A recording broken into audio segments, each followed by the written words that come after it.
Verano 1846. La guerra de Estados Unidos y México está en pleno apogeo, y los americanos van hacia la ciudad de Monterrey. El 19 de septiembre, los norteamericanos consiguen la visa de Monterrey, habitada por 15,000 armas. Justo en este momento, el fuego de un cañón de un enorme fuerte negro estalló, y los norteamericanos se detuvieron en el bosque de San Domingo. Al sur de Monterrey estaban las montañas de la Sierra Madre y el río Santa Catarina. La carretera de Saltillo sirvió como la principal avenida de suministro para Monterrey. Además del río Santa Catarina, había un arroyo llamado el arroyo Santa Lucía, que estaba al norte de Monterrey y dividió el centro de sus suburbios. El ejército apostado en Monterrey era el ejército del norte, bajo el mando del teniente general Pedro de Ampudia. Las preparaciones para la defensa de la ciudad comenzaron en julio. Había un enfoque principal en los sectores norte y este, puesto que los mexicanos correctamente asumieron que eso sería el enfoque de los norteamericanos. El fortín que disparó a los americanos fue en realidad una iglesia inacabada, llamada la Ciudadela. Tenía 20 pies de altura y tenía un aspecto negro debido a su edad y su abandono. Tenía 400 hombres y 8 cañones. Nota lateral. En esta guarnición estaban los 49 desertores americanos que iban a formar el batallón de San Patricio en el futuro. Sería casi imposible capturar esta fortaleza sin sufrir grandes bajas. La fortín de Tenería tenía una vista dominante del lado oriental de la ciudad. Allí se alejó 200 hombres y 3 cañones. Al sur de este fortín estaba otro fortín encima de una colina que se llamó el Rincón del Diablo. Tenía 200 hombres y 3 cañones. Al oeste de estos fuertes estaba el puente de Purísima, que fue fortificado. Esta era la principal entrada a la ciudad y estaba vigilado por 300 hombres y 3 cañones. Todas estas fortificaciones eran posiciones formidables. Los mexicanos también fortificaron los 2 cerros principales del lado occidental, el Cerro de Obispado y el Cerro de Federación. Estas colinas costeaban las carreteras de Saltillo. Había 2 pasiones en cada una. En el Cerro de Obispado estaba el Palacio de Obispado, una estructura de piedra que todavía está en existencia hoy. En el Cerro de la Federación se estableció el Fuerte de Federación y otra fortaleza llamado El Soldado, que enfrentó a la ciudad. En total, el Cerro de Obispado tenía 200 hombres y 2 cañones, y el Cerro de Federación tenía 165 hombres y 2 cañones. Ampudia guardó sus municiones en el edificio más fuerte de la ciudad, y esa fue la catedral, que estaba en el centro de la ciudad en la plaza principal. En general, las primeras impresiones de esa ciudad deberían haber hecho que los norteamericanos se pongan nerviosos. Como autor, Christopher Dishman dijo: si un ingeniero militar calificado de la época podría mover montañas y ríos, probablemente diseñaría una ciudad muy parecida a Monterrey. Incluyendo las fuerzas que acabamos de mencionar, el general Ampudia tenía 7,300 hombres bajo su mando.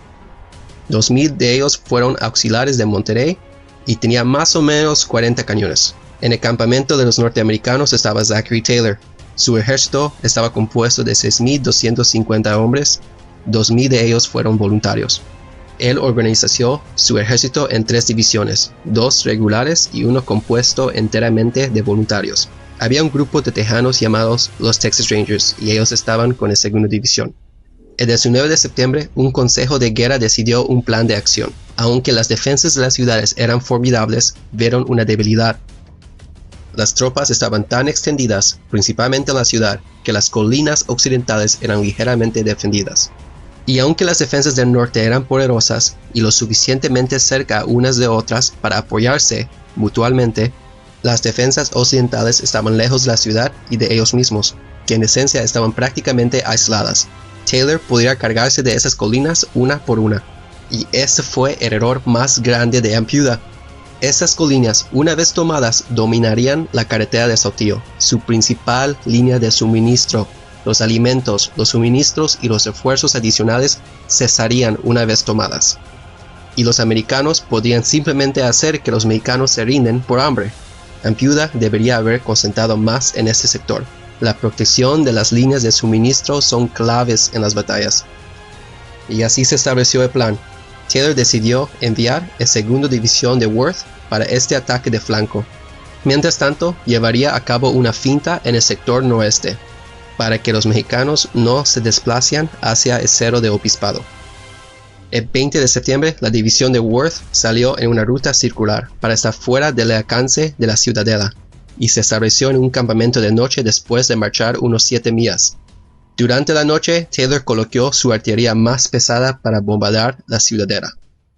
Al día siguiente, mientras Worth preparó sus tropas para la batalla, podría escuchar un fuego a su oeste y sabía que fue Taylor quien estaba comenzando su ataque de distracción. A las 7 de la mañana, 800 hombres entraron en el campo de batalla y recibieron intenso fuego de las baterías que estaban por delante de ellos. Los americanos no esperaban tanto fuego ni sabían que existió el Rincón del Diablo hasta ahora.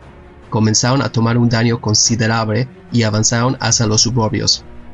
El batallón de Baltimore se acercó demasiado al fuerte de Tenería y más de la mitad se derrotaron.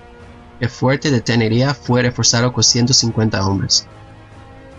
El fuego pesado cayó sobre las tropas de la primera división. Había francotiradores en cada esquina, y las calles estaban diseñadas como un laberinto que causó que las unidades estén separadas y incapaces de coordinar.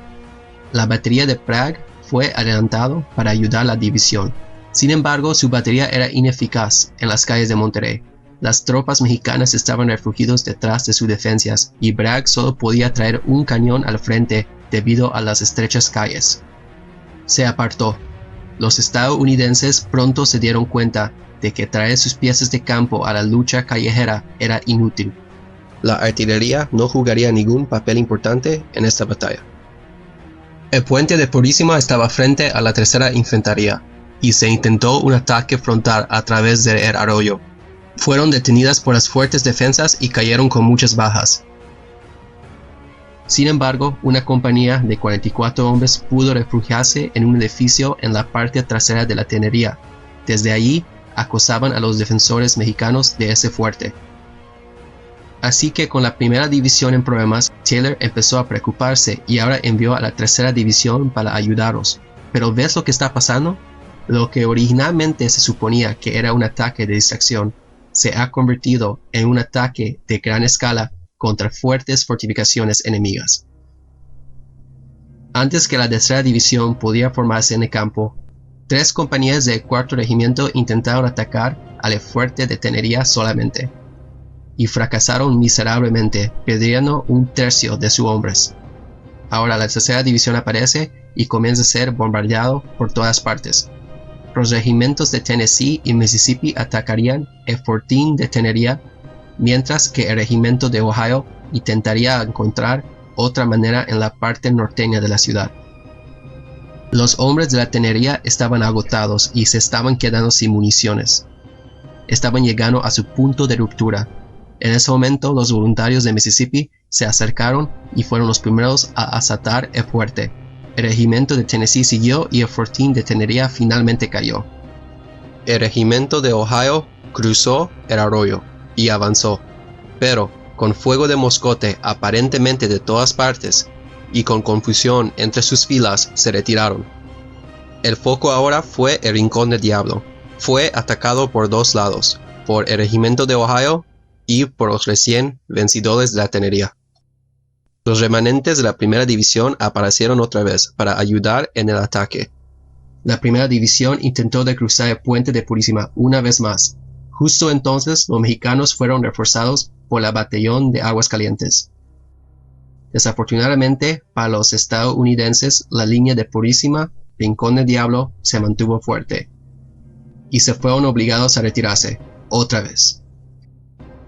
Ahora era mediodía. La brigada de Mejía tenía mucho de qué estar orgulloso. Habían repelido 3 ataques de los norteamericanos, que incluía la primera división, una de las mejores divisiones de los estadounidenses. Y luego, de repente, sin advertir, la caballería mexicana apareció y dirigió una carga sobre las tropas retiradas. Cortaron a los soldados que estaban desorganizados y agotados. Era un desastre pendiente. Afortunadamente, los americanos pudieron reagruparse y formaron una línea que repelió a los lanceros. Los lanceros trataron entonces de atacar los 3 piezas de campo que disparaban en la ciudadela, pero el regimiento de Kentucky formó un cuadro y luchó contra los jinetes. La batería de Bragg, finalmente siendo eficaz en las llanuras abiertas, ayudó y disparó a los lanceros.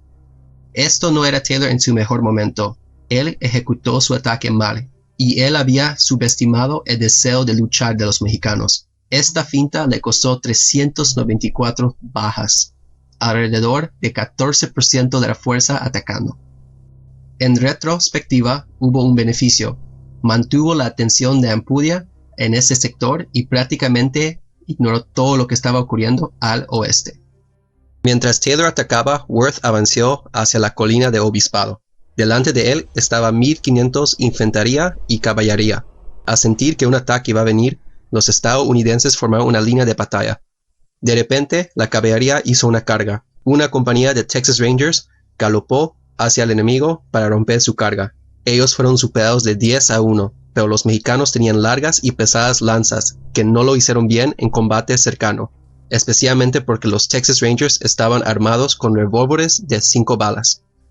De todos los relatos que he leído, los mexicanos perdieron cerca de 100 hombres, mientras los Texas Rangers solamente perdieron un hombre, y eso fue a fuego amistoso.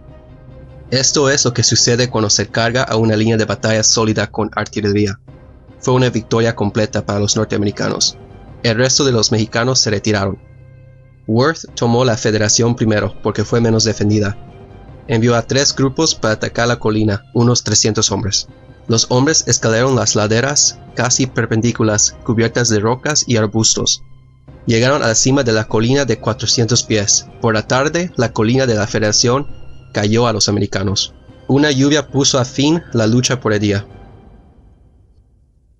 Todo el combate del 22 de septiembre fue exclusivamente con Worth. Después de lo que había pasado el día anterior, no iba a existir otro ataque de distracción por parte de Taylor. Worth envió 460 hombres en 2 grupos de asalto a las 3 de la mañana. Comenzaron a subir por la colina de 700 pies sin ser detectados. Arrastrándose por los empinados lados escarpados, se acercaron a la cima cuando fueron descubiertos. Los estadounidenses atacaron, pero las 70 tropas mexicanas de la fortaleza se retiraron al Palacio de Obispado, que era más fuerte. El palacio fue reforzado con 50 lanceros. Los americanos transportaron un obús de 12 libras hasta la cima de la montaña. El Palacio de Obispado comenzó a tomar fuego del obús y de la artillería a través del río en la colina de la Federación. Pero la guarnición todavía se sostenía fuerte. Los americanos estaban en una posición difícil. ¿Cómo podrían sacar a los mexicanos? Alrededor del mediodía planearon un truco. Dejaron una sola unidad para defender el obús, un objetivo tentador, mientras que el resto de los hombres se escondió en los lados de la colina. Funcionó, la caballería mexicana salió y la trampa surgió. Antes de que los mexicanos pudieran retirarse nuevamente y encerrarse, los americanos volaron la puerta y entraron. A las 4 de la tarde, el Palacio de Obispado cayó, y la bandera de Estados Unidos fue puesto allí. La ofensiva que condució Worth de esos 2 días solamente le costó 43 bajas. Así que prácticamente la batalla iba a favor de los americanos sin duda. Un lazo se había formado en las fuerzas de Ampudia. Pero en realidad Ampudia aún estaba bien provisionado y planeaba a continuar la lucha. Los americanos podrían, en teoría, iniciar un sitio a la ciudad y hacer rendir a los mexicanos por hambre, pero Taylor no tenía el tiempo ni la paciencia para un sitio. Fortunadamente para los norteamericanos, la estrategia de la defensa de Ampudia era dolorosamente pasiva, tan pasiva que ordenó el abandono de Purísima y el Rincón del Diablo, las mismas posiciones que habían rechazado todos los ataques de los americanos días anterior, y formó un perímetro más compacto dentro de la ciudad. El 23 de septiembre fue la etapa del combate callejera. Los norteamericanos iban a aplicar presión sobre Ampudia de ambos lados. El fuego intenso llenaba a todos los lados de los norteamericanos que nunca habían experimentado un combate urbano. Rápidamente adoptaron una estrategia que les enseñaron los tejanos, que tenían más de 10 años de experiencia de combate con los mexicanos. Encontrarían una debilidad en un edificio, por lo general una puerta o una ventana, romperlo y entrar, y después subir a los techos y disparar a las tropas en la casa vecina, y luego repetir el procedimiento de nuevo. Fue un proceso de trabajo intensivo, pero funcionó. Un periodista de la New Orleans Picayune escribió: "Pulgada tras pulgada fue tomada, pero ninguna pulgada fue dado". Poco a poco, el nudo alrededor del cuello de Ampudia se tensó, y las tropas y los civiles mexicanos fueron empujados cada vez más cerca al centro de la ciudad, cerca de la catedral. Worth colocó un obús en una plaza cercana y disparó sus proyectiles a la catedral. Sí, la misma catedral que tenía 17,000 libras de explosivos. Ya era tiempo para rendirse. Ampudia finalmente pudo ver lo inevitable y conversó con Taylor sobre la rendición de la ciudad. Las negociaciones ocurrieron a lo largo del día 24. Ampudia exigió términos generosos para su rendición. Taylor estaba en una posición difícil. Tenía a los mexicanos rodeados, pero su propio ejército no era fuerte, probablemente ni siquiera lo suficiente fuerte para evitar una evasión determinada por Ampudia. Y no nos olvidemos de la ciudadela, que todavía se mantuvo con 400 hombres. 2 de las divisiones de Taylor fueron destrozadas y el tercero estaba agotado. Su ejército necesitaba descansar y recuperarse, y Ampudia lo sabía. Al final, llegaron a un alto de fuego el 25 de septiembre. Taylor hizo concesiones gigantes, permitiendo a los mexicanos mantener sus armas pequeñas, sus caballos y 6 baterías de artillería ligera. En unos días, el ejército mexicano saldría de la ciudad. El presidente Polk estaba indignado por haber dejado que el enemigo se escapara intacto, pero él no estaba allí. No podría ver las condiciones de primera línea que Taylor vio. La batalla había costado 504 bajas. Eso fue 136 hombres muertos y 368 heridos. Y los mexicanos perdieron menos hombres en esta batalla. Ellos sufrieron 438 bajas, 122 hombres muertos y 316 heridos. Así pues, aunque México había perdido una prestigiosa ciudad, no había perdido su ejército del norte. Estaba lejos de ser un ejército derrotado. Se había escapado y pronto volvería en un esfuerzo climático para retomar Monterrey. Y puedes hacer clic aquí para ver ese video, la batalla de Buena Vista.